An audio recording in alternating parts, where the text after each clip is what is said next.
Saudaraku yang saya kasih dalam Tuhan Yesus Kristus, dalam sejarah perkembangan kekristenan, di mana para pengikut Kristus melakukan amanat agung Tuhan Yesus Kristus, kamu akan menerima kuasa kalau Roh Kudus turun ke atas kamu, dan kamu menjadi saksiku di Yerusalem, Yudea, Samaria, sampai ke ujung bumi.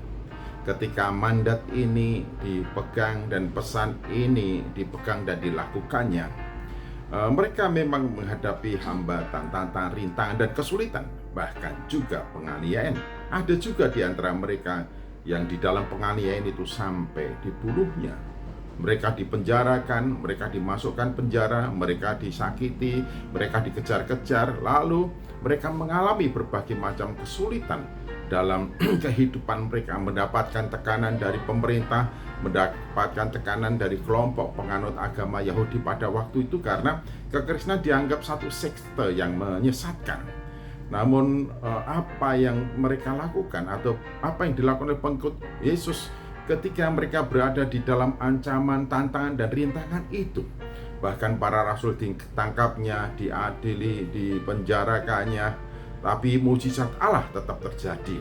Satu contoh yang menarik di sini adalah ketika para rasul di dalam penjara atau dipenjarakan atau diadili, para pengikut Kristus yang lainnya berkumpul di suatu tempat dan berdoa. Dalam doa mereka betul-betul luar biasa.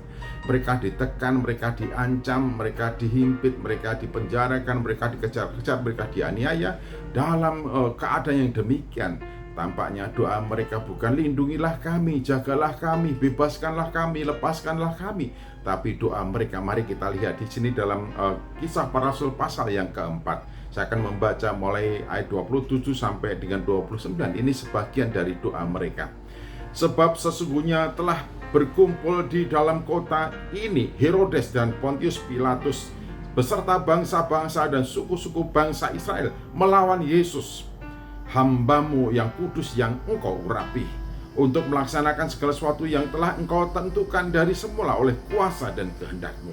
Dan sekarang ya Tuhan, lihatlah bagaimana mereka mengancam kami, dan berikanlah kepada hamba-hamba-Mu keberanian untuk memberitakan firman-Mu. Ini luar biasa dahsyat. Mereka diancam, namun mereka tidak takut.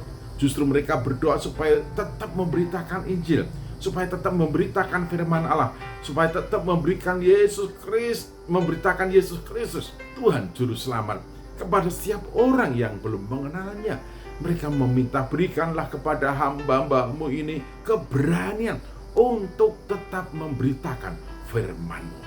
Berikanlah kepada kami, hamba-Mu ini, keberanian untuk tetap memberitakan Injil, untuk tetap hidup sebagai saksi-Mu dimanapun kami berada. Paulus memang memberikan motivasi juga kepada Timotius ketika Timotius melaksanakan pelayanan di Efesus. Ingat Timotius, Tuhan tidak memberikanmu roh yang mendatangkan ketakutan, namun roh yang mendatangkan keberanian, kekuatan, ketertiban, dan kasih. Jadi tidak ada alasan bagi Timotius dan juga sesungguhnya bagi kita untuk tidak berani bersaksi, untuk tidak hidup sebagai saksi Kristus dimanapun dan dalam situasi apapun. Petrus dan Yohanes juga menjadi salah satu contoh kita ketika dia ditentang, dilarang, dan diperingatkan untuk tidak lagi memberitakan Yesus atau mengucapkan atau melakukan segala sesuatu dalam nama Yesus. Tetapi Petrus dan Yohanes menjawab, terserah, putuskanlah sendiri. Menurutmu mana yang baik, mana yang benar? Mengikuti kehendak manusia, kehendak-Mu, atau mengikuti kehendak Allah? Tapi bagi kami tidak akan berhenti memberitakan Yesus Kristus. Sebab di bawah kolong langit ini tidak ada nama lain yang kepadanya dianugerahkan supaya kita boleh selamat, kecuali di dalam nama Yesus Kristus. Jadi keselamatan tidak ada di dalam nama lain selain di dalam Yesus Kristus. Oleh karena itu, Petrus dan Yohanes dan juga murid-murid pada waktu itu tidak akan berhenti berbicara tentang Yesus, tidak akan berhenti memberitakan tentang Yesus Kristus, mengajarkan tentang Yesus Kristus. Justru ketika mereka ditekan, ketika mereka diancam, ketika mereka ditindas, mereka berdoa, berikanlah kepada kami keberanian supaya kami tetap memberitakan Injil Yesus Kristus. Saudaraku, kesempatan selalu ada pada kita. Tidak semua dari kita ini mendapatkan tekanan, Tidak semua dari kita ini mendapatkan represi. Tidak semua dari kita ini mendapatkan ancaman. Tetapi siapa di antara kita yang tetap memberitakan Yesus Kristus? Ingat ya, mandatnya supaya kita bersaksi.